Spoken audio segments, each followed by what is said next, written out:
qu'est-ce qui va vous rendre crédible auprès de vos équipes qui vous voient débouler? Est-ce que c'est le fait d'être actionnaire majoritaire? Non. Est-ce que c'est le fait d'avoir le titre de PDG sur votre carte? Non. La seule chose qui vous rend crédible, c'est de rapporter des commandes. C'est tout. Et là, les gens se disent, bah, tiens, non seulement il a compris le produit, non seulement il sait parler aux clients, mais en plus il nous fait vivre. Et donc finalement, la meilleure façon de se faire accepter comme repreneur de la part des équipes, c'est de vendre. Je suis allé voir mes salariés, je leur ai dit, voilà le projet que j'ai. Je me donne 6 mois pour atteindre tel niveau d'activité, avoir tel niveau de commande, etc. On se voit dans 6 mois, on fait le bilan. Et 6 mois après, je suis allé les voir, je leur ai dit, voilà, je vous avais dit ça, j'ai fait ça, on continue. Et au bout de 2 ou 3 fois, effectivement, ils avaient compris que j'étais quelqu'un de crédible. Donc j'ai gagné ma crédibilité en leur montrant l'impact que je pouvais avoir sur le développement de mon activité. Alors non seulement à la deuxième reprise, je me suis mis à faire de la vente très vite, mais j'ai fait de la vente avant de reprendre l'entreprise. C'est-à-dire j'ai dit aux cédants, écoutez, moi, tout ce que je veux, c'est tourner avec vos commerciaux pour comprendre le marché. Parce que vous pouvez me dire plein de choses. Vous pouvez me dire mon produit, il est comme ci ou il est comme ça. Moi, je veux entendre vos clients parler de votre produit. Ça m'a permis de faire plusieurs choses. Déjà, de comprendre le positionnement du produit sur le marché, d'écouter les clients parler du produit, comprendre ce dont les clients avaient besoin, et puis un peu mieux calibrer le savoir-faire de l'équipe commerciale qui allait travailler avec moi après.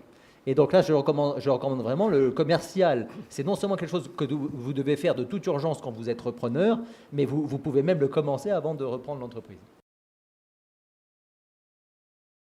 L'obsession, je trouve, qu'un chef d'entreprise doit avoir, c'est de se dire, mais finalement, quelle est la rente que je suis en train de créer dans mon entreprise? Quelle est la rente que je suis en train de créer? Et finalement, vous remarquez que pour faire de la rente, souvent, ça passe par augmenter la valeur ajoutée et mettre de l'intelligence dans votre produit. C'est vrai que la réussite d'une reprise,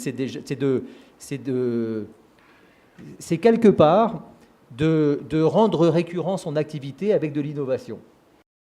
Je vais vous citer le cas de Sébastien Gérondeau, qui provenait de la fusion-acquisition et qui a repris une société assez basique et simple à comprendre, Abri Plus, qui faisait des abribus.